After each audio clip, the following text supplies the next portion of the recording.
Tonight we are working on a pumpkin in PanPastels with colored pencil on top for detail. I am working on Cans and Me 10s. This is the black paper. This is a 5x7. This reference photo, if you want to draw along with me, can be found over at my website. That link is in the video description, along with all of the supplies that I'm using. So I have these soft tools.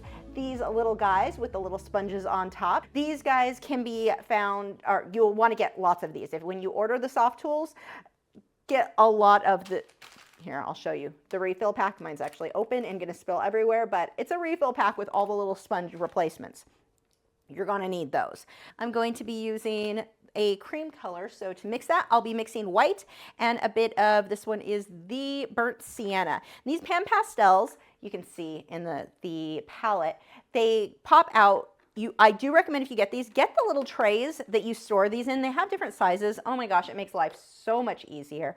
But I can mix the colors just like I would with paint. I just mix them in the pans. I know that bugs some people, but it works really well. Let's even pull a little bit of the yellow ochre in there. And now we can come over here and fill in the base on that pumpkin. That's a pretty good color. And I'm just going to paint that in with the soft tool.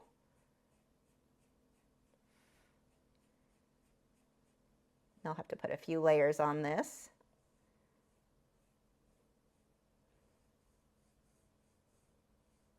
And it doesn't have to be perfect, but try to stay in the lines. Just make your life easier for later. Reload that up. And if you don't have PanPastels, you can do this with just your colored pencils. It's just going to take you longer to fill this in. But don't feel like you're left out. You certainly can do this project too.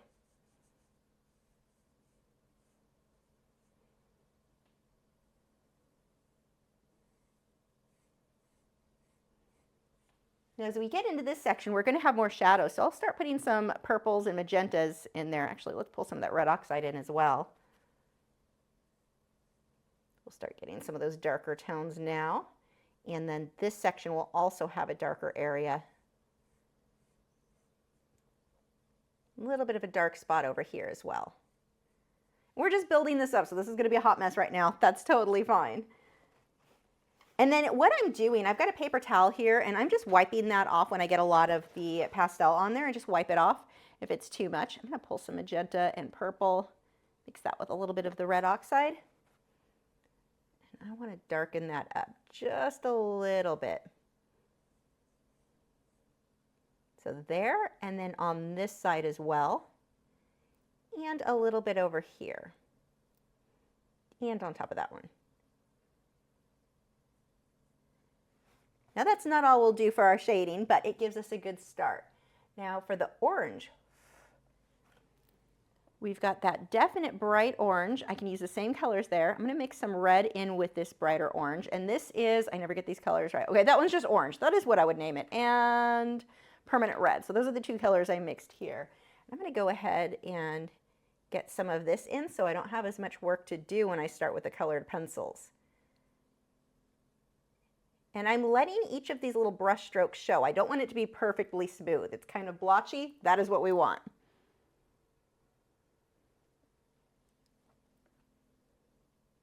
The cool thing with PanPastels, they have a lot of colors, but you do not need to run out and buy all of them. I've got the set of 20. It's the only colors I've ever had, and I've never hit a point where I felt like I couldn't mix something I needed from just that set of 20.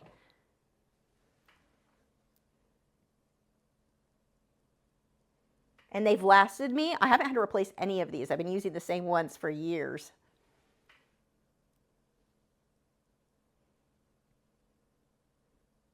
So it's not something like some materials you go through pretty fast. I don't find that to be the case with this. Of course, I don't work huge with them usually, so that has something to do with it.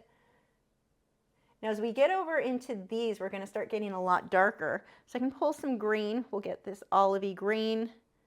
Actually start mixing some black in there too.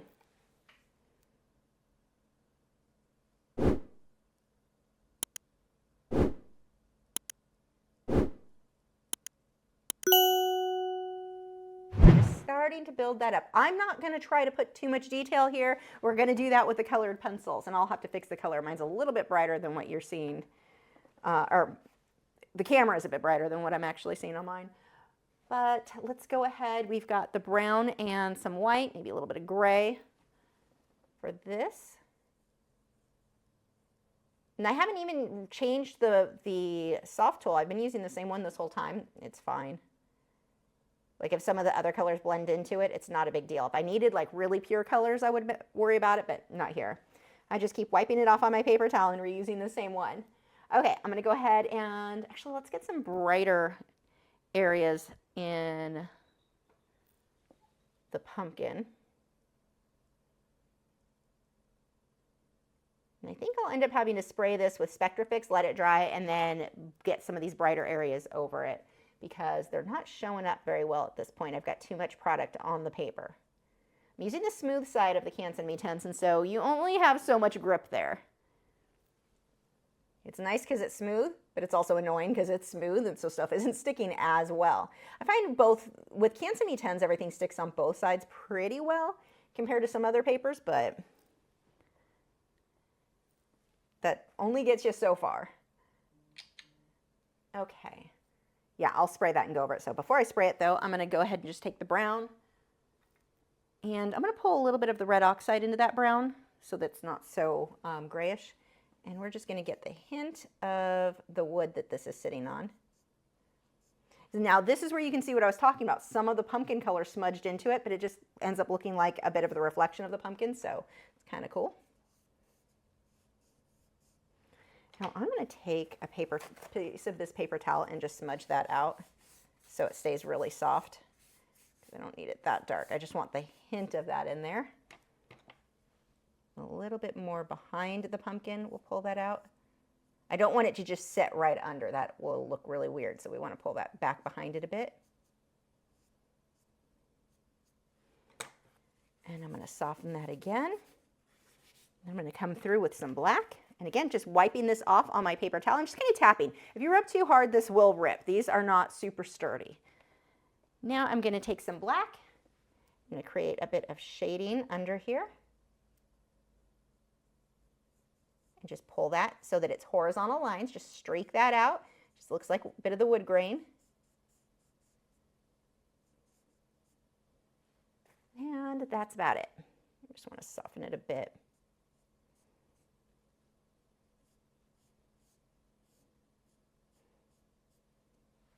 Okay, I'm going to spray this with Spectrafix, which oh, there it is. I actually do kind of know where it is.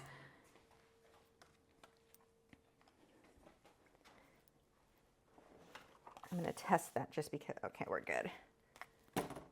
And then I'm going to use a hairdryer to dry it so that it'll dry faster. And the Canson Me10s is really absorbent, so when I spray it with this, even with the light spray, it's going to start to warp. I'll use the hairdryer, speeds things up, and it'll make it dry completely flat. Plus, I've got it taped down on the edges with an acid-free, pH-neutral masking tape, so that helps really keep it back in its own shape. So just really lightly, if you go too dark, you're going to make your pastel get really dark. So we'll just lightly go over that, and then take the hairdryer.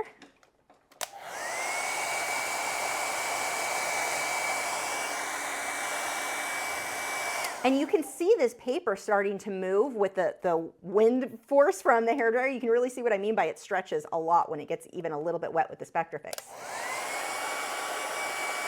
Okay, I'm going to do a little bit more with the PanPastels, and then we'll switch over to colored pencil. So back to the shading. I'm still going to use the black here. So what happens is when I use the Spectrafix, it's not like a varnish where it's perfectly sealed and it won't smudge. If I run my hand across this, it's going to smudge everywhere. But it helps it to adhere better to the paper so other layers can go on top. But they're still going to mix together with what's previously there. It's not like a solid finish there. But what happens if you don't spray it, it gets to where everything's just kind of getting muddy and it's blending too much. Wade. A little bit of a shadow here. A lot of this is going to be done with the colored pencil, so I'm not going too crazy.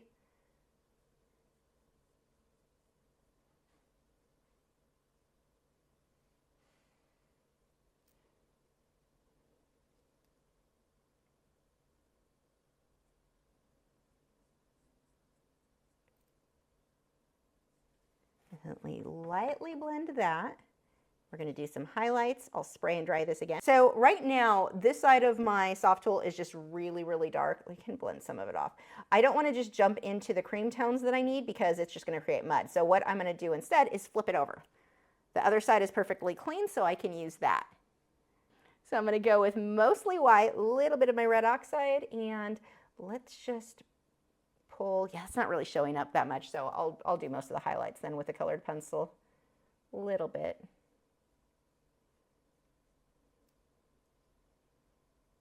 Yeah, we'll just do that with the pencil. Okay, I'm going to spray that one more time, and then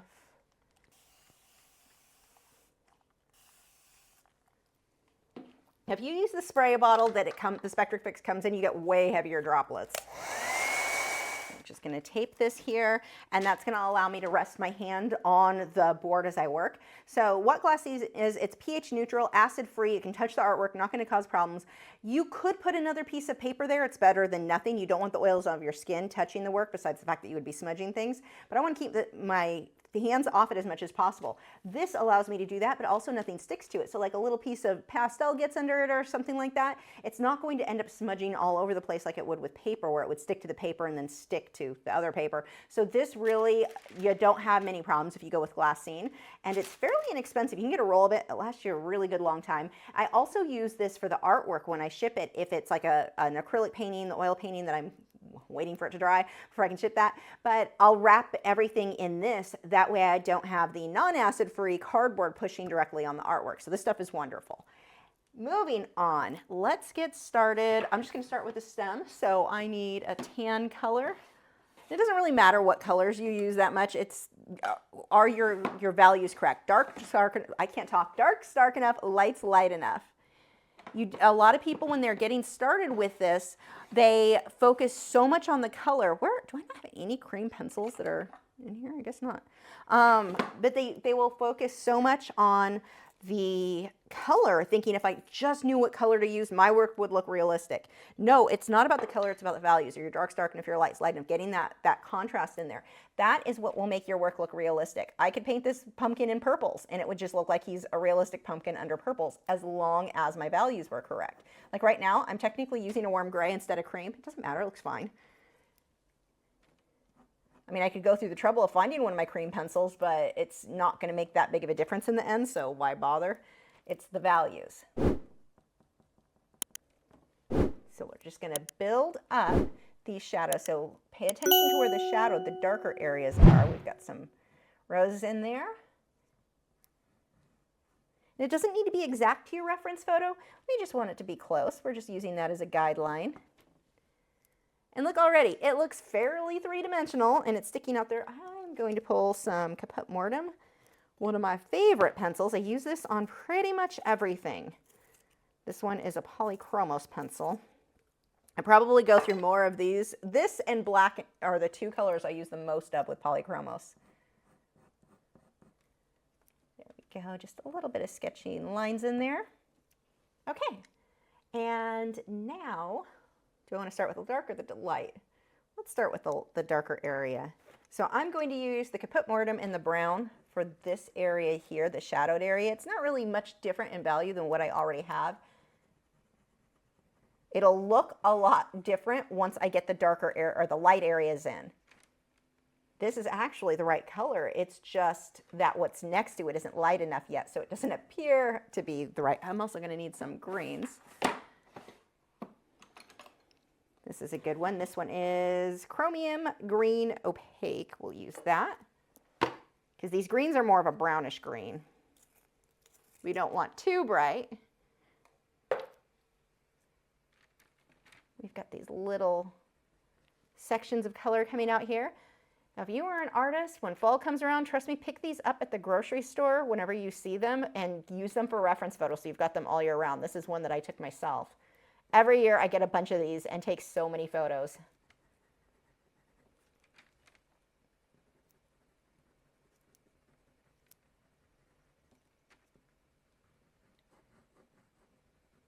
And I'm going to have a lot of this green tone. So I'm pulling more of this green in here, and all this is going to look way different when we come back through with these highlights. I am going to actually have to find a cream pencil. As much as I said it didn't matter that much, I'm going to want one now that I'm looking at the highlights.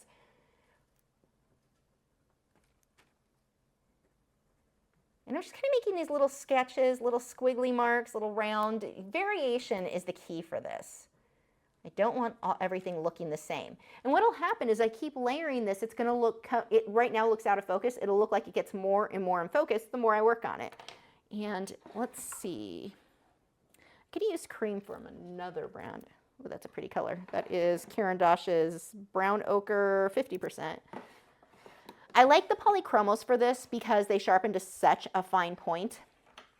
Yeah, that cream is a little too yellowy, I think. I don't want that. I want off-white. Ivory's the color I'm thinking of. I'm saying cream. What I mean is ivory.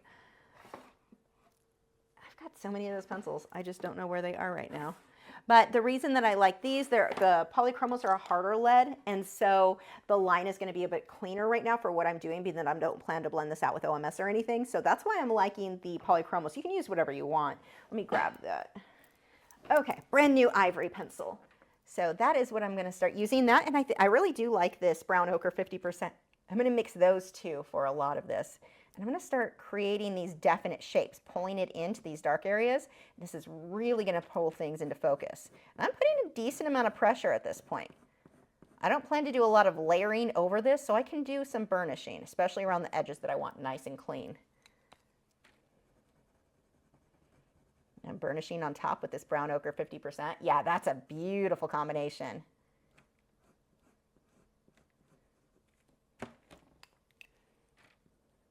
And I'm just going to work back and forth until it looks as in focus and detailed as what I want. So you can see it's really blurry looking right now. And pay attention to where the bright areas are. If we look at the reference photo, again, that can be found on my website, we've got right in here is the brightest area. It's a little bit darker here and way darker as we move out. So we want to capture that so that we don't want like the same brightness all the way across, or our pumpkin looks very flat. But what I can do is start using this ivory, mapping out where everything goes, and then I can do the shading on top of that where I need it to be darker. And it's really just a layering process. Layer until it looks good. It's not going to look pretty in the beginning. Don't get discouraged by that and give up thinking, oh, I ruined it. It looks terrible. We'll keep layering.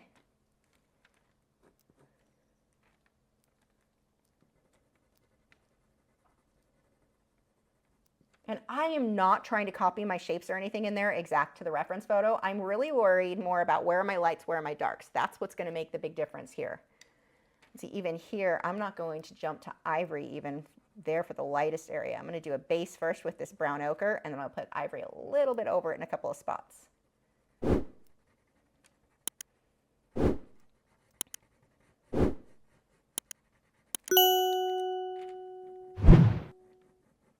Just a little bit where it needs to be a bit brighter. But that whole area is more in shadow, so we don't want to go too crazy with it.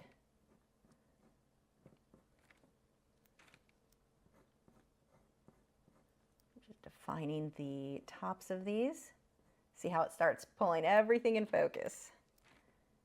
And let's say I put ivory on and it's too bright. Just go back over it with a darker color. It's very easy to darken something up. It's a lot harder to make it lighter. So if you go too light, it's not typically going to be an issue. Like right there, that is too light. No big deal. I'm just going to take my brown tone and let's soften that out. And I'm burnishing. I'm pushing fairly hard there so it comes out nice and smooth. There we go.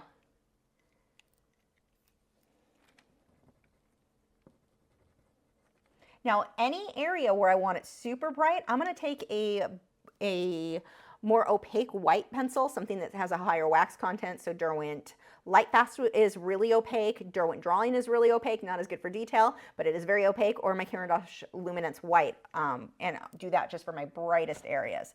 And it's not that I would be trying to bring anything to white. It would just lighten whatever I put it over.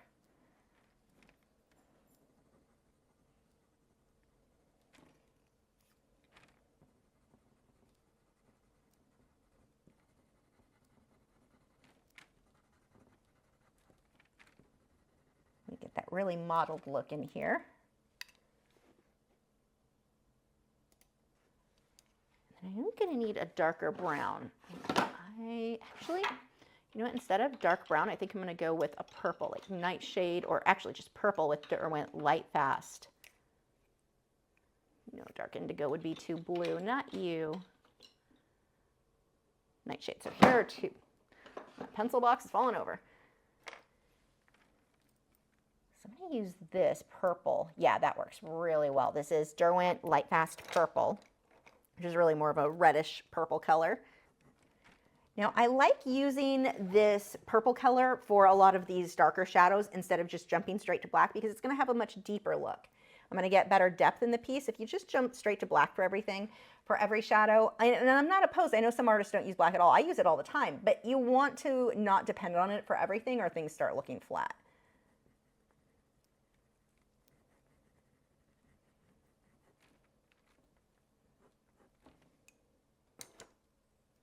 More of that olive green in here, and I'll be mixing that with the purple. Let those two colors work together. That gives me a sort of brownish tone, a really dark color. Just burnishing, blending those two.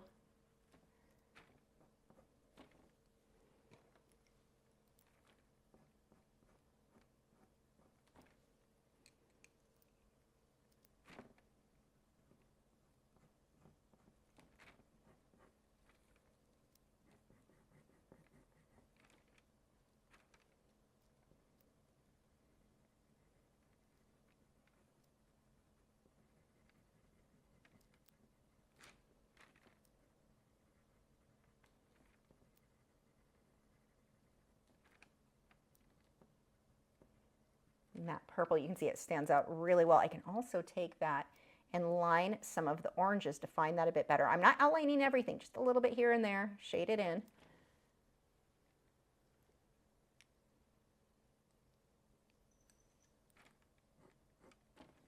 The PanPastels stick to everything so well. I used to always use the rough side whenever I used PanPastels, and then I realized with Canson and with PanPastels, it sticks to everything. Like, it doesn't seem to matter that much which side I go with, so using the smoother side makes more sense because the colored pencil prefer a smoother surface to get smooth lines and details and blending.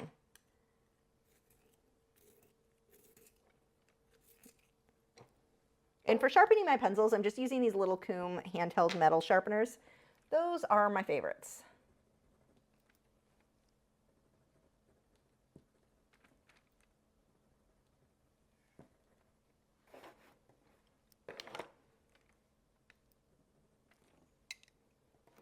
We've got a shadow I'm going to pull up here. So using that, I could put more of them over the oranges. Actually, let me get a brighter, definite orange. I think, so do you want Light Fast or Caran d'Ache? I'll use Caran d'Ache, has a nicer, yeah, they've got the orange that I really like that's super bright. Let's brighten some of this up and clean that up so it's more defined. Do we have a red? I need a bright reddish orange too. Ooh, there we go. That one looks good. This one is, God, I hate the writing on these. Cornelian.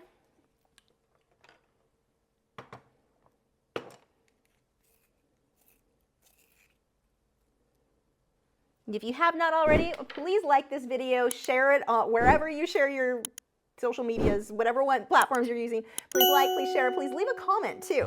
That really helps me. That will allow more people to find this video and hopefully get to follow along with lessons.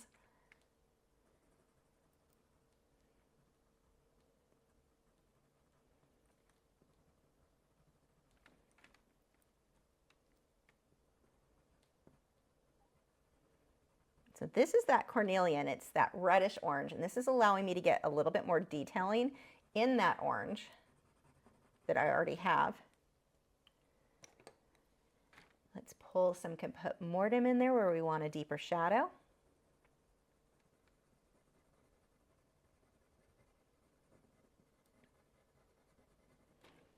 And I'm going to switch over to purple. And remember, I keep saying purple, but it is a reddish purple color. It's not really like purple dioxazine. Not that that couldn't also work, but it's not what I'm using here. I'm pushing really hard where I want that dark. Mostly moving the pencil in little circles.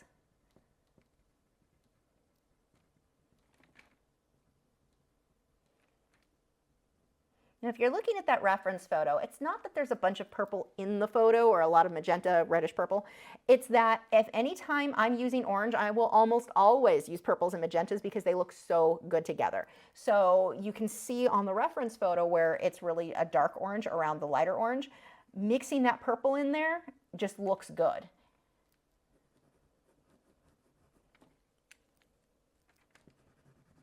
See how I'm pushing really hard, and look how bright that comes out. Super opaque, being that that Caran d'Ache Luminance is a more opaque color.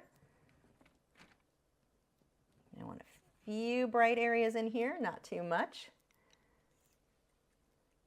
Again, I'm going to use it to put mortem and define these edges between the orange and that cream color.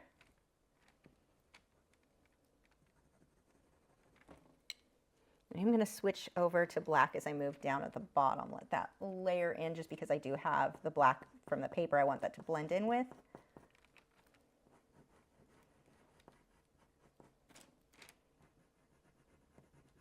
And I'm even going to pull that out onto the bottom and leave it kind of sketchy so any lines just look like they're part of the wood grain.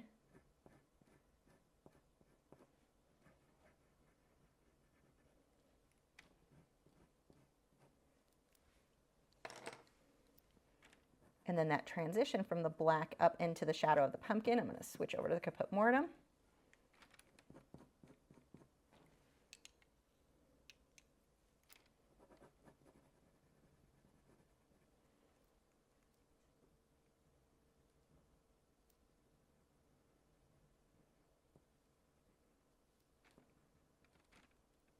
We've got this dark area in this corner, and we'll put some more green. I'm kind of going around some of the edges of where the green's going to be.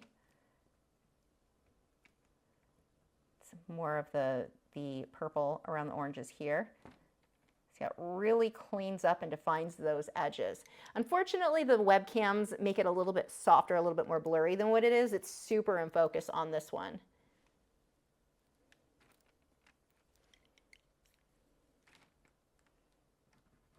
Some more orange in here, and then I'm going to take that darker orange and mix that. Notice that it's not one perfect color. This is why I'm always saying it's not even about the color, it's about the value. So it wasn't pick the perfect orange. If I did, I'd just have flat orange. I'd have a cartoon. I'm using a light orange, a dark orange, I'm using purples and violets, and I'm getting a variation of all of that. So the orange areas that you would quickly glance at that pumpkin and go, okay, it's orange. It's really, I'm using 4 different colors to get those tones in there. And it's not about finding the perfect 4 colors, it's the perfect 4 values, getting that variation. That is going to make your work look so much more realistic.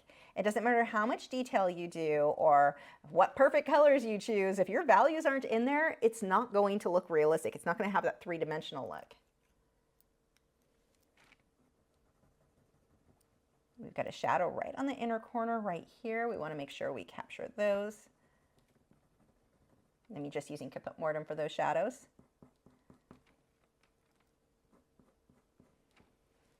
Okay, I want to pull out some of the brighter areas more. It looks brighter on the video than it really does in person, but if somebody bids on this, I want to make sure your painting is perfect. So I'm going to pull out Oyster Works. White would have worked. Oh, Caran d'Ache Luminance, or not Caran d'Ache, Derwent Lightfast. They have Oyster, Arctic, and white, and they're almost all the same. Like if I have to replace any of them, I'm just going to buy white for all of them. Like it is such a minor change. It's like how many shades of white? Like it looks white. I mean, yeah, I can see that there's a minor difference, but really in the end, it's all gonna look the same. So that's why I'm looking through there thinking, oh, I need white. Oyster, good enough. It's pretty much the same thing. Okay, so again, I'm using oyster or white, whatever you want to go with. And now the white is not, don't look at the pumpkin and say everywhere that's light needs this color. No, it's going to be focused more in right in here, and then it skips because this is more in shadow, and then a little bit right here. That's it. We don't want to put this everywhere. These are our lightest colors, and I am pushing pretty hard. You can see I'm breaking the tip of the pencil. I'm also using this to clean up edges as needed.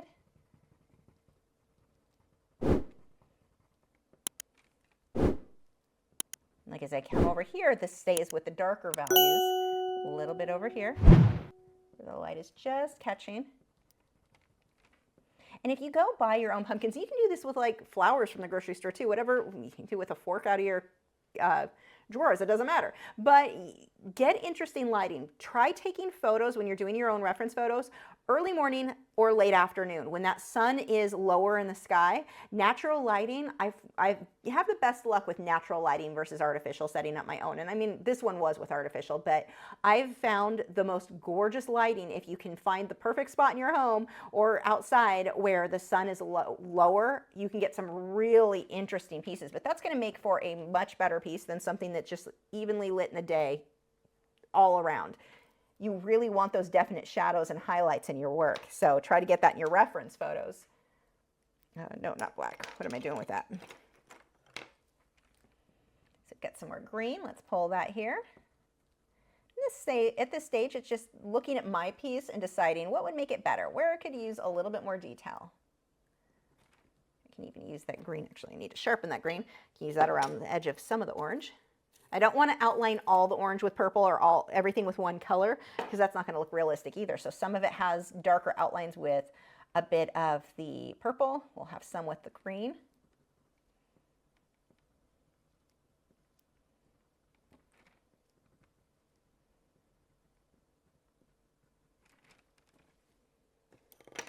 Let's start pulling some of that orange in here too. Now this orange is too light, but I'm starting with the light and then I can darken it up with the other color. Remember, it's always easier to darken something up than to make it lighter.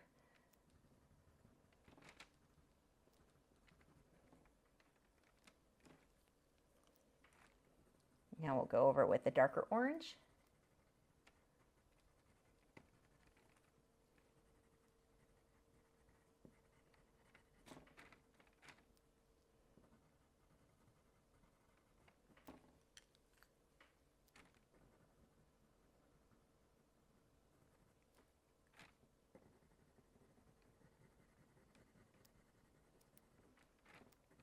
I'm pulling this right in that crease. Pumpkin butt crack? That's kind of what it looks like.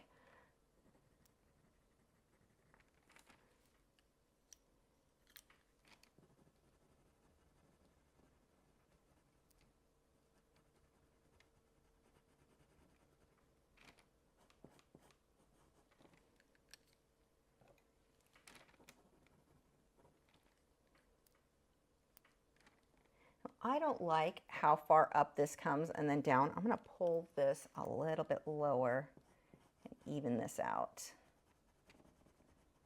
I just have to add a little bit more pressure to the pencil so that that really softens. There we go. And then I'll pull. I'm good with there being a shadow. I just didn't like how the shape there wasn't quite what I liked.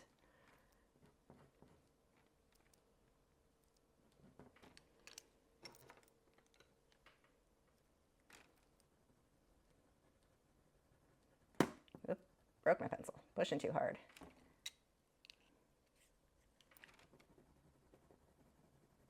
So I did the cream or the ivory color there, and then I can just, it works like a glaze where I'm just tinting the color by working a darker color or a lighter color over it. But if I would have just put the green there or the orange there, it wouldn't have really shown up because everything was so dark.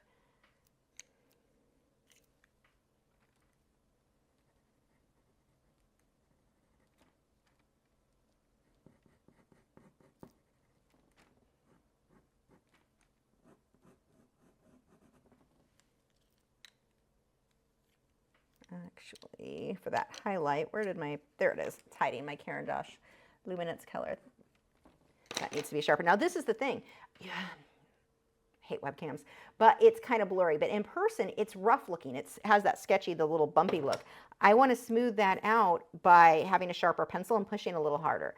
And this is why I like the polychromals for this method more if the color I want is available, because I can push really hard and sharpen to a really fine point without it breaking. With a softer lead, your wax-based pencils, they show up better, but it's harder to get that smooth edge on paper like this. I'm going to take the green and go over that. If I would have just done that with white, it would be too bright. If I would have just done the green, it wouldn't have shown up very well.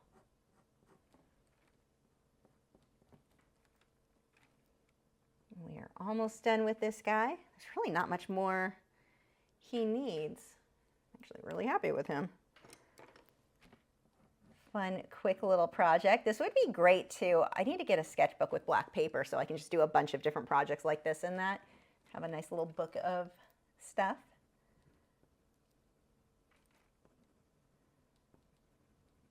Just a few little details here and there. And what I want to do is hold that up to where that goes, because if I were to sign this without it, I'm going to sign naturally down here. Well, the mat's going to cover it. So I like to put where that's going to go, situate that, and then maybe I'll do orange and then tone it down with purple. Do I want my signature here or here? I think I want it down here.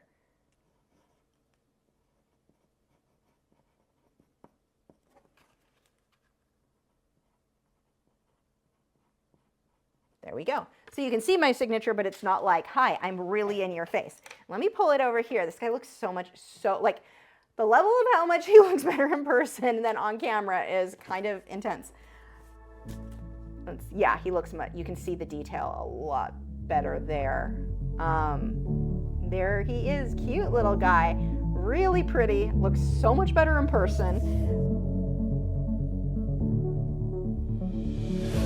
To paint and draw, but you don't have any experience or your drawing skills aren't that good? Join over 1,100 students and follow along with over 300 painting and drawing lessons. There are over 675 hours worth of lessons and new ones every week, just waiting to turn you into a master. The great thing about these classes are that you get to do them from your own home in your own time. If you're taking in-person classes, often it's very hard where you're either falling behind, you're trying to rush to keep up with other students, or you're working faster than the other students waiting for them to catch up to you. With my classes, there is no time limit. You can work at your own pace, whatever feels comfortable for you. Join before October and you will lock in my 2014 prices. That gives you all of these lessons for as little as $4 a month, plus bonus content to help you master your medium.